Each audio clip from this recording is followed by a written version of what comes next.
Hey there everyone! Welcome to JR True Crime Files. Ngayon tatalakayin natin ang isa na naman nakakatakot at masalimuot na kwento ng krimen mula sa iba't ibang panig ng mundo. Kung gusto mo ng mga ganitong contents, please make sure to subscribe and turn on the notification bell para lagi kang updated sa mga bago kong videos. Sana'y samahan niyo ako. Tara na't magsimula. Ang kaso ni Colonel David Russell Williams ay isa sa mga pinakamalaking iskandalo sa kasaysayan ng militar sa Canada. Siya ay isang mataas na opisyal ng Royal Canadian Air Force na nahatulan ng series of serious crimes mula sa pagnanakaw hanggang sa brutal na pagpatay. Sa kabila ng kanyang mataas na katayuan, ang kanyang pagkakasangkot sa mga karumal-dumal na krimen ay nagdulot ng pagkabigla sa buong bansa. Si David Russell Williams ay ipinanganak noong March 7, 1963 sa Bromsgrove, England, ngunit ang kanyang pamilya ay lumipat sa Chalk River, Ontario, Canada noong siya ay bata pa.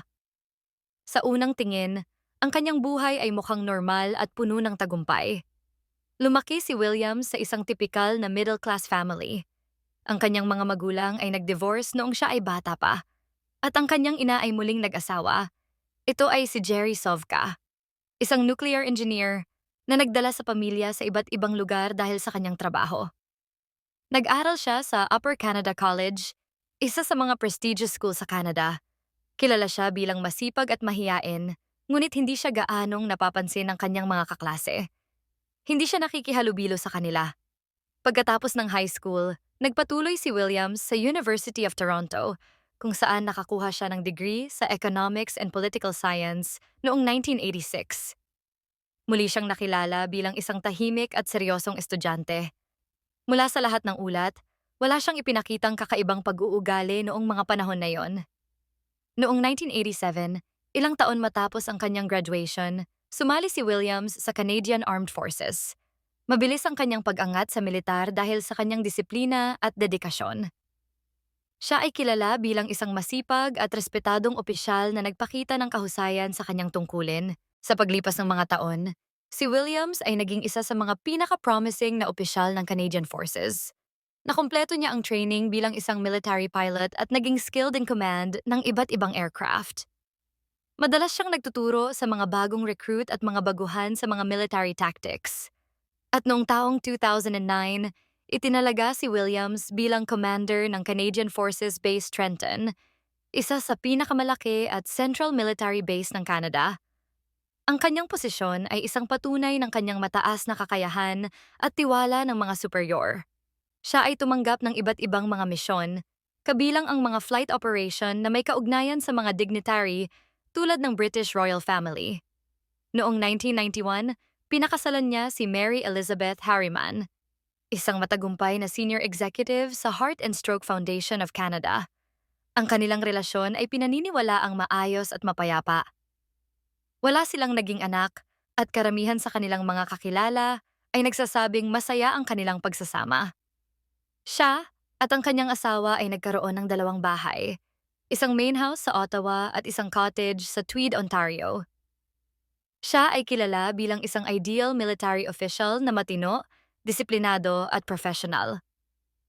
Siya ay laging tinitingala ng mga kasamahan at mga nasa ilalim ng kanyang pamumuno. Active siya sa iba't ibang seremonya at mga military events. At walang indikasyon na siya ay may masamang intensyon o delikadong pag-uugali.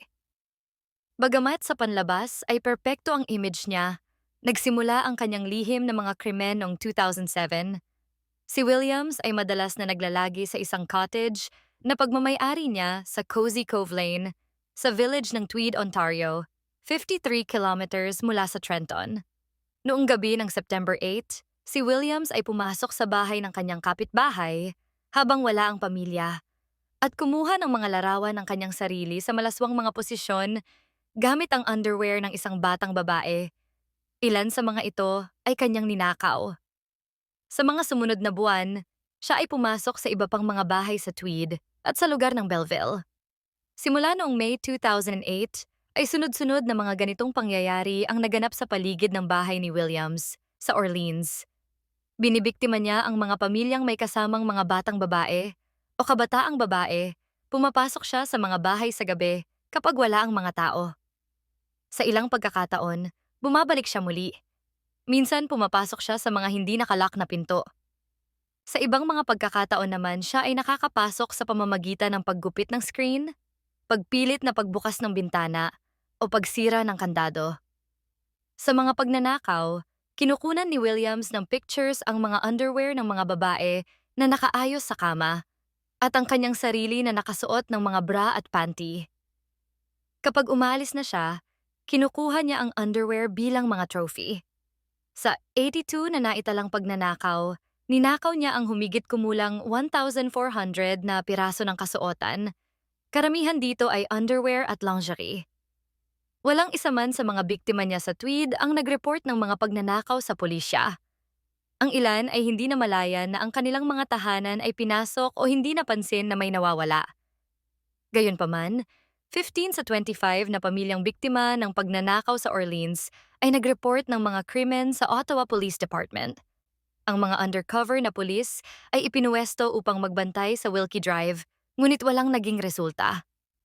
Si Detective Sergeant Jim Van Allen ay isang criminal profiler mula sa Ontario Provincial Police. Sinuri niya ang impormasyon tungkol sa mga pagnanakaw sa Orleans at napag-alaman na habang patuloy na malaya ang salarin, ito ay nagiging mas agresibo. Sa isang bahay, nag-iwan siya ng mapanghamong mensahe sa isang computer. Sa isa pa, ay nakakita naman ang pulisya ng similya sa isang litrato ng isang babae.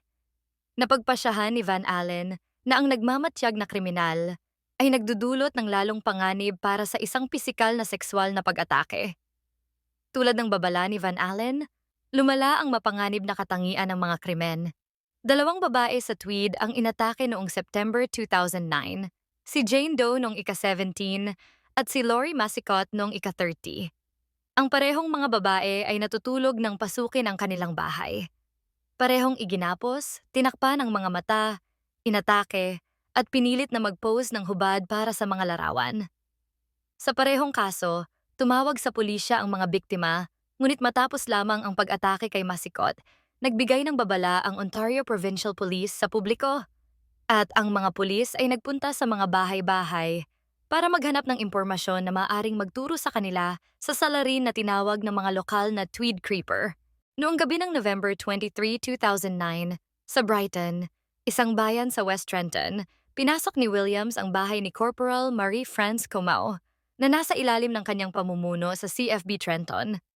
Lumaban si Como at siya ay pinalo ng paulit-ulit sa ulo gamit ang flashlight. Sa loob ng susunod na 2 oras, paulit-ulit niya itong ginahasa at binubugbog sa tuwing siya ay lumalaban. Inirecord niya ang lahat sa video at mga larawan. Inasphyxiate niya ang biktima sa pamamagitan ng pagbabalot ng duct tape sa kanyang muka. Binalot niya ang katawan nito sa duvet at iniwan sa kanyang kwarto, kung saan ito natagpuan pagkaraan ng mahigit 30 hours. Habang nagsisiyasat ang mga pulis sa bahay ng biktima para sa mga ebidensya, ay nagpadala pa si Williams ng personal na pakikiramay sa ama nito. Ang sumunod na biktima niya ay si Jessica Lloyd. Pinasok niya ang bahay ni Lloyd sa Highway 37 malapit sa Belleville, Ontario, bandang 1:00 ng umaga noong January 29, at nakita niyang natutulog si Lloyd. Ginahasan niya ito at pinilit siyang mag-pose para sa mga larawan. Pagkatapos ay dinala niya ang biktima sa kanyang kulay silver na 2001 Nissan Pathfinder na nakaparada sa isang kalapit na bukid, at saka dinala ito sa kanyang cottage. Nagpatuloy ang paghihirap ng biktima dito hanggang bandang 8:00 ng gabi, nang basagin niya ang bungo nito gamit ang flashlight at sakalin siya ng isang piraso ng lubid. Inirecord din ni Williams ang lahat sa video. Itinago niya ang bangkay sa kanyang garahe. At nung gabi sa pagitan ng February 2 at 3, itinapon niya ang katawan ni Lloyd sa kagubatan malapit sa Tweed. Inireport na nawawala si Lloyd nang hindi siya dumating sa trabaho at wala siya sa bahay kahit na naroon ang kanyang kotse.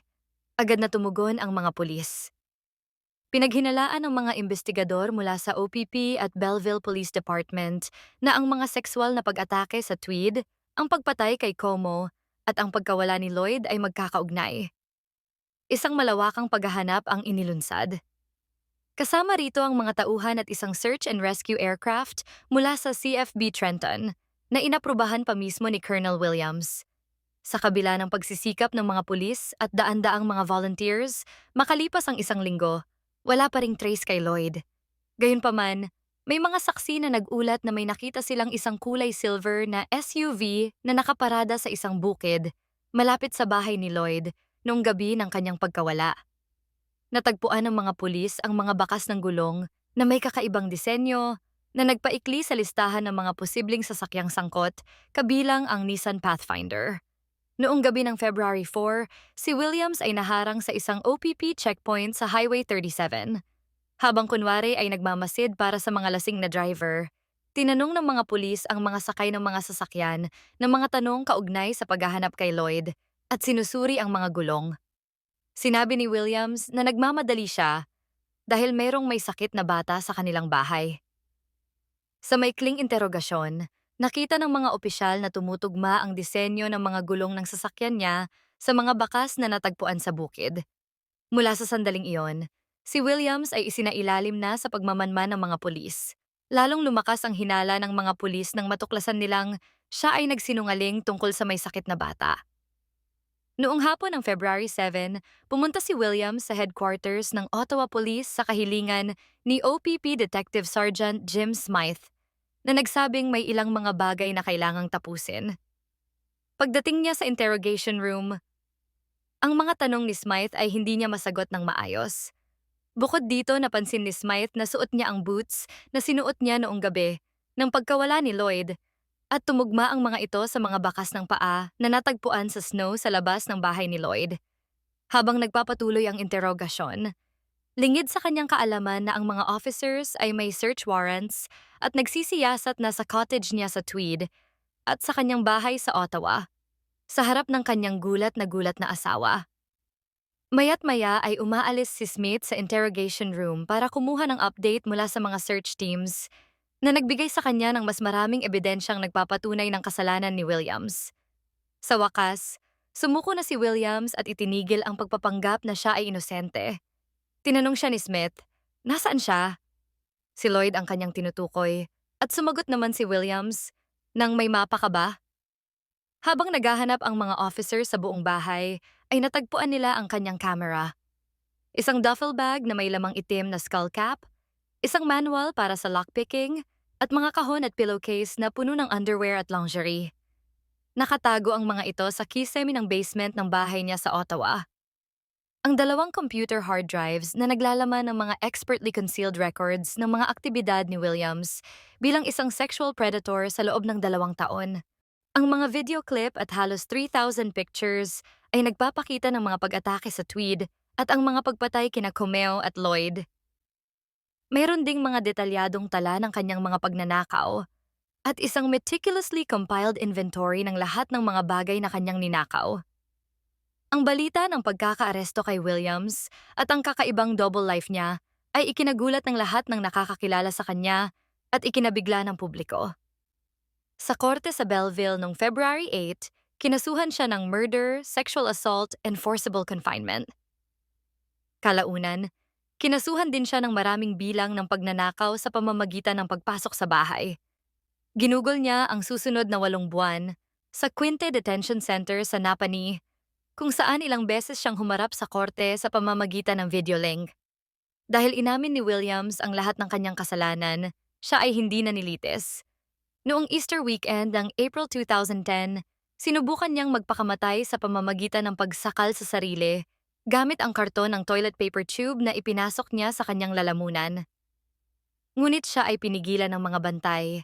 Mula noon, siya ay binantayan ng 24 hours. At noong October 22, 2010, hinatulan si Williams ng 2 habambuhay na pagkakakulong na walang posibilidad ng parole sa loob ng 25 years. Siya rin ay isinama sa listahan ng mga sex offender. Ang kanyang Nissan Pathfinder at ang kanyang mga ninakaw na mga underwear ay winasak. Si Williams ay tinanggalan ng ranggo at sinibak mula sa Canadian Forces. Sinunog ang kanyang uniform at winasak ang kanyang mga dekorasyon. Si Harriman, na nagsabing wala siyang alam tungkol sa mga krimen ng kanyang asawa, ay nagsimula ng proseso ng pakikipagdiborsyo. Si Williams ay nakakulong ngayon sa maximum security prison sa Port Cartier, Quebec. Kasunod ng pagkakakulong ni Williams, 2 multi-million-dollar civil lawsuits ang isinampalaban kina Williams at Harriman, isa mula kay Jane Doe at isa mula sa pamilya ni Jessica Lloyd. Ang mga ito ay naayos sa pamamagitan ng undisclosed financial payments noong 2014. Isang pangatlong kaso na isinampa ni Lori Massicott. Hindi lamang kay Williams at Harriman, kundi pati na rin sa Ontario Provincial Police. Inakusahan ni Massicott ang OPP ng pagkabigo na magbigay ng babala sa mga residente ng Tweed tungkol sa isang kriminal na gumagala sa kanilang bayan at sa pagsasabi na siya ay nag-imbento lamang ng kwento nang inireport niya ang pag-atake sa kanya sa mga pulis. Nakipag-ayos ang OP kay Massicott noong 2015. Si Harriman ay kabilang din sa mga civil lawsuits na isinampa ng ilang biktima ni Williams. Inakusahan siya sa mga kasong ito na nakinabang sa pinansyal na aspeto mula sa mga gawain ng kanyang asawa at ng pagkabigong kumilos, kahit nakasal sila noong panahon na isinagawa ang mga krimen. Ngunit noong 2016, ang kaso ni Lori Massicott laban kina Harriman at Williams ay patuloy pa rin. Simula noon, pinili niyang manatiling malayo sa mata ng publiko matapos ang mga legal na proseso. Ang kaso ni Williams ay nagdulot ng malaking epekto sa Royal Canadian Air Force at sa komunidad na kanyang pinagsilbihan. Ang kanyang mga krimen ay nagpakita ng isang madilim na muka ng isang opisyal na tinitingala at pinagkakatiwalaan ng kanyang mga kapwa-sundalo at mga mamamayan. Dahil sa kasong ito, muling sinuri ang proseso ng pagsasanay at pagsusuri sa mga mataas na opisyal ng militar sa Canada. Kung nagustuhan niyo ang video, don't forget to like, subscribe, and click the notification bell para laging kang updated sa aking mga bagong videos. Maraming salamat po sa lahat. Hanggang sa muli, paalam!